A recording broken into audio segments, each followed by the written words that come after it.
So, welcome to another version of Industry Insight with the Cleantech Geek. Today with us we've got Giles Clark. Hello. Giles, thank you very much for accepting my invitation. Pleasure. And as always, what we're going to do in this 20-minute discussion is we're going to have a casual discussion about the industry and share some opinions about how we see things moving forward. Especially within the renewable energy generation, which is pretty much where we both come from. Okay.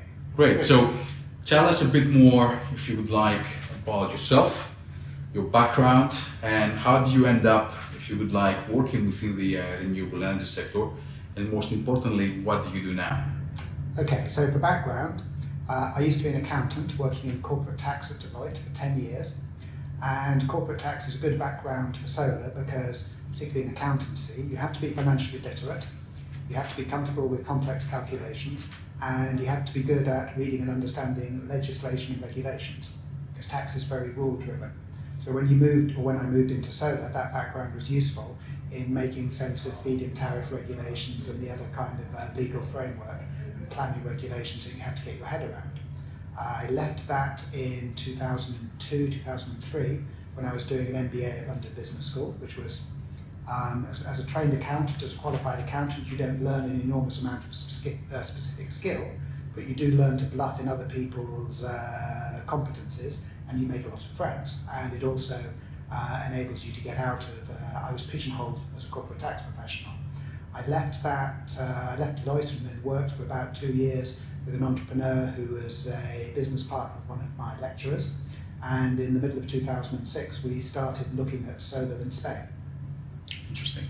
Someone came to us with a business plan saying that the Spanish government was going to pay you something like 8 times the wholesale price of power for 25 years, and that all you had to do was find a bit of land and you could make €1 million from a 2-hectare site just for having paperwork. And the people who came to us said, will you invest in this? And we said, we like this so much, we want to do it with you. We don't just want to be passive financial investors. They said, no, we want passive financial investors. So we said, fine, we'll do it ourselves. So we went galloping into Spain and Greece and Italy, pre-credit crunch, knowing almost nothing about what a feed-in tariff was or how solar worked. My old boss used to talk about deploying megabytes of solar for 2 years. Megabytes.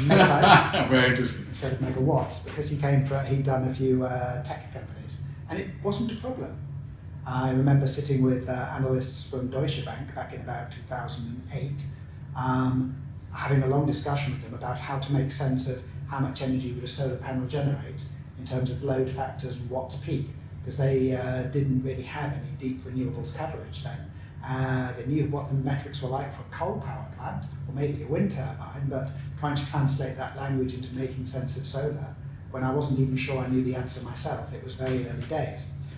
We built a business in Southern Europe chasing development rights. We originated 1.4 gigawatts of projects, of which only about 15% was actually at an advanced stage, and we sold that portfolio to SunPower in 2010. They then sacked everybody about 18 months later when the markets turned. But we drove through the credit crunch, we drove through the withdrawal of bank finance, we benefited from having the support of a very good, very savvy American private equity investor called Denham Capital. And so then at around about 2010, 2011, I was then out of work, less poor than I had been before, and working my way through a period of non-compete, which I was a non-executive director at Evo Energy during the UK solar rooftop boom. When the UK put solar on about 800,000 rooftops in about 18 months from a standing start, it was over-subsidised. After that, when I was free again to do ground-mounted solar, I set up a company called Primrose in 2013 with the support of investors called Pioneer and York Capital. We built 253 megawatts of ground-mounted solar in the UK. Again, we went from nothing. We signed the deal in November 2013. We had our first 39 megawatts operational by 31st of March with a team of me plus one other person who joined in March. So that was impressive and desperate. That was me spending a lot of time on site, up to my knees in mud. It was a very wet winter, and this, as a former accountant, this was quite a fun new experience. It was my move out of finance and telling people, no, you've done that wrong, you're going to have to redo that, this won't work, this isn't what the contract says. A lot of fun, but very stressful. We 39 megawatts the first winter, 144 the next winter, and then only about 80 after that, which was a shame because I quite wanted to hold the volume, but the end of the market was approaching. We sold those assets to 3 institutional investors in the UK, Greencoat, Bluefield, Equitix, and since then I've been working again to build another solar business, this time looking overseas, as the end of subsidies in the UK means it's going to be some time before there are juicy, easy economics and projects in the UK. Other than that, I also was an investor and director of a UK developer called Solstice that was a pop-up that did a quick 100 megawatts, which was a very, very good development process. Lean team, working in land that the two principals already knew, and set up, permit the projects, sell the projects, shut down, everybody very happy, good, clean process. And I was, for a couple of years, chairman of a company that was trying to commercialise a compact rooftop concentrated photovoltaic product that was probably not technically feasible at any same price, and was also killed by the general reduction in costs. And that was a very educational experience. Right, but now as well, you're very active with different associations. So you volunteer and you offer your expertise as well in the wider industry through different associations. I'm a big fan of the Solar Trade Association, where I am an unpaid director. The Solar Trade Association has a large board of industry experts, all of whom give their time for nothing, and the Solar Trade Association does a great job of engaging with government, sharing information, acting as a voice for the industry. And I think they're a wonderful bunch of people. Perfect. I wouldn't agree more. So tell us about now. Tell us about the the next step, which is the unsubsidized world.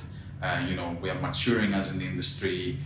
We see people diversifying into both solar and wind, so they are expanding into different portfolios and different technologies. And also we've got the comeback of the southern European countries like Spain, Italy, even little old Greece. So what is your opinion about how do we transform our industry from a subsidy into an unsubsidized market, and how do you see this kind of hot markets now? So first of all, on what do we mean by the withdrawal of subsidies and the rest of it? Subsidies were attractive because you would typically get a 20 or even 25-year commitment from government to take all of the power that you generated, regardless of whether anyone needed it, and to guarantee you a fixed price per kilowatt hour. So the biggest single uncertainty that a solar project faces is what is the value of the future energy you generate, and when government took that uncertainty off the table, it triggered an explosive boom, which has been in tandem with a dramatic cost reduction. So if you could argue, or if you could demonstrate that the boom in deployment, funded by government and taxpayers, led to that dramatic cost reduction, then you could argue that that was money very well spent. Particularly as costs have come down, the amount of subsidy needed per unit is smaller, so it gets to be much more efficient. I don't know the counterfactual of what would the industry have looked like with lower levels of subsidy. I don't know how much lower the volume would have been. There were instances like Spain where subsidies were probably too high relative to, say, Germany, and where the money might have been not spent efficiently. But other countries like Germany, where they've got a very large volume at low cost, it's a textbook example of good use of public funds. As we move beyond that, first of all, there will always be some subsidies somewhere. There will always be specialist use cases or policy drivers that mean that people want solar in certain locations. As air quality in cities deteriorate, people may insist that people have more solar, for example. There may be trade-offs there. Even if government is not intervening to set the price of a kilowatt hour directly, then it's still a regulated industry. In most cases, we're still exporting the electricity to the grid, and in that case, the grid operates according to rules. There are who has priority in dispatch, do they have to take your power, what happens to it, what happens to the cost of the grid and the system, who bears the system charges. It's still a regulated industry, so even if there isn't a direct subsidy, government intervenes to make it more or less favourable than a pure open market would dictate. where the cost of solar, in most cases or in most countries, anywhere in the tropics or even in the temperate zone, you would be able to make a case today for solar being cost competitive with new thermal generation over a 20-year time period on a consensus forecast of forward power prices, but that still doesn't mean the solar would happen, because uncertainty about the volatility of those power prices will tend to make people very nervous. So my view is that governments will continue to set strategic targets for how much renewable generation they want. I think there'll be more pressure for that rather than less as the potentially horrific extent of our climate crisis unfolds. Nations that don't get with the programme may become pariahs, and governments will then have to decide what's the most efficient way of getting the renewable capacity they want, and they'll choose between basically wind and solar. Batteries is just a way of moving energy around. It's an enabling technology. It doesn't itself generate power from nowhere. Tidal and wave power are not yet well developed, and there's a finite amount you can do with biomass. So governments will decide what mix of wind and solar they want and how to either enable it or stimulate it. There will still be subsidies or government intervention. It will be more complex than it was back in Spain in 2006, 2007, when you simply you built a project and they paid you. And what is your opinion about this kind of new discussions about how Spain is moving from a 5 into a 40 gigawatt market, and the comeback of Italy, and you've got the spot markets like the Netherlands, or projects in France, or even Greece. So how do you see these markets? Which market is the most interesting for you at the moment, and what is your opinion, especially in the Spanish market right now? Yeah, Spain's a very interesting case. Spain had an early boom. The original Spanish Renewable plan for 2005 to 2010, which is probably still on the internet somewhere, called for, I think, about 350 megawatts of solar over 5 years, and they got over 2 gigawatts. Crazy boom, and of course they famously retroactively reneged on that subsidy, and they've now moved for existing operating assets to a managed return. So they'll say you get a regulated return, you can have 7%, you can have 6%, they'll squeeze it, and if you make more, and if productivity is too good or you make too much, they'll squeeze you again. So they've essentially treated it like the regulated thermal power sector, or for example in the UK, where there were rules about what's an acceptable return on capital for energy infrastructure, that they are moving it into that realm. People of course look at Spain as being extremely sunny and as being a very stable economy and intrinsically an unrisky place to do business, and they run the models on solar and they say, oh look, I can get 6, 7, 8, maybe even 9% unsubsidized. Yes, and if I can get bank debt on, I can make double-digit yields. And on paper, this looks extremely attractive. So we see a surge of investment into Spain. There was a Goldman Sachs report that came out in the last quarter of last year, a European outlook that was very, very good. It has projects that Spain will deploy 25 gigawatts and Italy about 20 as the two leading markets in Europe. So there's no intrinsic reason not or to stop that happening. Spain is obviously very attractive.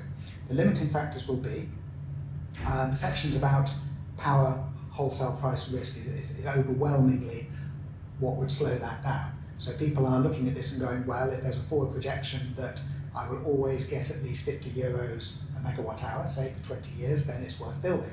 But if everybody follows this and builds 40 gigawatts in Spain, then why would you get any money when the sun shines? The market will be saturated. So then the question becomes, to what extent does the scope of the market, the wholesale power market, expand beyond the Iberian Peninsula? Is it possible for a cross-border wholesaler to buy power in Spain and to sell it in the Netherlands? Within the EU, this is the kind of thing that ought to be possible, because EU law is all about breaking down boundaries within the single market. But it's not happening at the moment. No, but there would have to be interconnectors, yeah, I think, to enable that to happen on a meaningful scale. So maybe the money is in interconnectors. Over the 20 or 30-year life, as the industry increasingly models a 30-year life, who's to say that some form of viable hydrogen storage doesn't come into play?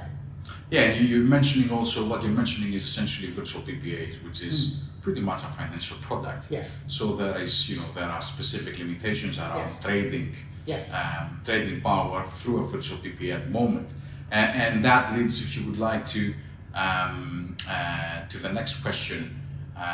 which is, what do you think about the corporate PPAs at the moment? There's a big hype about the corporate PPAs, but how do we, I mean, do they have a place in the marketplace now, if I can just put out my subjective opinion, but do you think that corporate PPAs and IPPs will be around in 10 years from now, especially with the influx of oil majors and utilities in the sector? That's an excellent question. Just to pick up on what you were saying before, yes, and what we were touching on about cross-border power sales, yes, it's not like selling strawberries or flowers or agricultural produce. The electricity, if someone contracts to buy power in Spain and sell in the Netherlands, it's a financial offset, as you say. The electricity isn't moving unless there's an interconnector. So it's entirely possible that somebody might decide to write a contract for 20 years to buy a large volume of power in Spain and sell it in the Netherlands, but then find that markets move in such a way that that contract triggers an enormous financial loss. Because if you're contracted to sell in the Netherlands, you might wind up selling below market. And so what if you've committed to buy in Spain? That might not help you. Correct. So this could be, you could get a derivative or subprime type financial crash triggered in wholesale power markets if that happened. Corporate PPAs, you read a lot about them in the news. If, for example, Amazon contracts to buy 200 megawatts worth of power from somebody, they don't buy the power directly. The power goes into the grid. There will be an intermediary. There will be a wholesaler or a market maker in the middle of that contract. If it's within one country, it's intrinsically less risky. You have to ask yourself, will a corporate honour a contract if 5 years into a 20-year term they find that they're out of the money and they project to be out of the money for 15 years? Will a corporate behave with more integrity than a government?